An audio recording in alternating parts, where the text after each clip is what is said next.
ఇక వివరాల్లోకి వెళ్తే ప్రజల వద్దకు వెళ్లి ఏ విధంగా అయితే ఎన్నికల సమయంలో ఓట్లు అడగడం జరిగిందో అదే విధంగా ఇప్పుడు ప్రజల మధ్యలో ఉండి ప్రజా సమస్యలను అధికారులతో కలిసి అడిగి తెలుసుకుంటూ వాటిని పరిష్కరించే దిశగా చర్యలు తీసుకోవడం జరుగుతుందని సిటీ ఎమ్మెల్యే వనమాడి కొండబాబు తెలిపారు. ప్రజల మధ్యలో నిర్వహిస్తున్న ప్రజా దర్బార్ కార్యక్రమానికి ప్రజల నుండి మంచి స్పందన లభిస్తుందని ఎమ్మెల్యే వనమాడి పేర్కొన్నారు. సోమవారం ఉదయం 32, 33, 34, 35 డివిజన్లకు సంబంధించి పాత మున్సిపల్ కార్యాలయం ప్రాంగణంలో మధ్యాహ్నం 27, 28, 29, 30, 31 డివిజన్లకు సంబంధించి అన్నదాన సమాజంలోనూ ప్రజా దర్బార్ కార్యక్రమం నిర్వహించారు.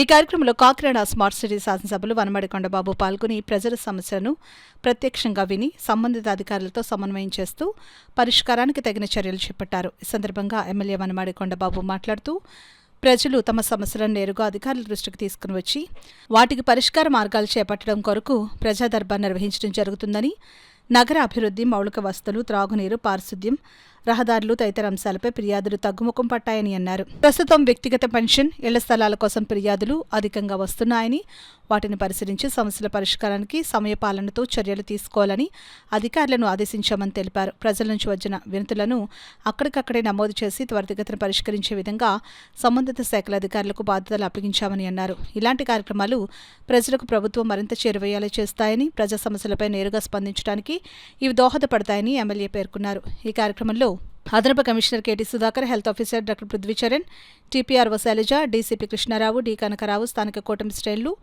మల్లిపూడి వీరు, గదుల సాయిబాబా, ఎస్కే రహీంబాబు, గుజ్జు దుర్గా, లక్ష్మణరావు, బంగారు సూర్యవతి సత్యనారాయణ, చింతలపూడి రవి, రిక్క లక్ష్మి, పొంగ బుజ్జి, పసుపులేటి వెంకటేశ్వరరావు, కోపిశెట్టి పూరయ్య, కోడూరు పెద్ద, రెడ్నం సత్యబాబు, నేమాని సత్యనారాయణ, చుట్టుబాబు, మనోహర్ గుప్తా, అమలకంటి బలరాం, పొంగ సత్య, గబ్బర్ సింగ్, బాక్సర్, తోటరెడ్డి, కార్పొరేషన్ అధికారులు, సచివాలయ సిబ్బంది తదితరులు పాల్గొన్నారు.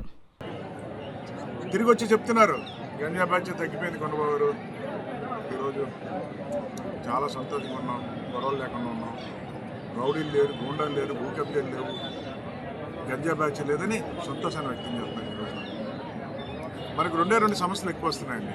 పెన్షన్లు అండి, కొత్తగా పెన్షన్ పెట్టుకున్న వాళ్ళు, అదేవిధంగా భర్త చనిపోయిన వాళ్ళు ఉన్నారు. వాళ్ళు సర్టిఫికేట్ ఉంటే వాళ్ళు అన్నీ మేము ఐడెంటిఫై చేసి రాస్తున్నాం. కొంతమంది భర్త ఉదయం వెళ్ళిపోయిన వాళ్ళు ఎక్కువ ఉన్నారండి. అది పెద్ద సమస్యలు ఉన్నాయి.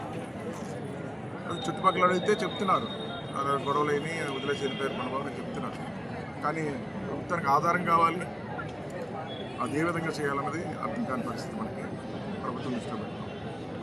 రెండోదండి, గతంలో ఇళ్ల పట్టాలు ఇచ్చేసి ఇళ్ల స్థలాలు చూపించలే, ఆ పట్టాలు పట్టుకుని వచ్చేస్తారు.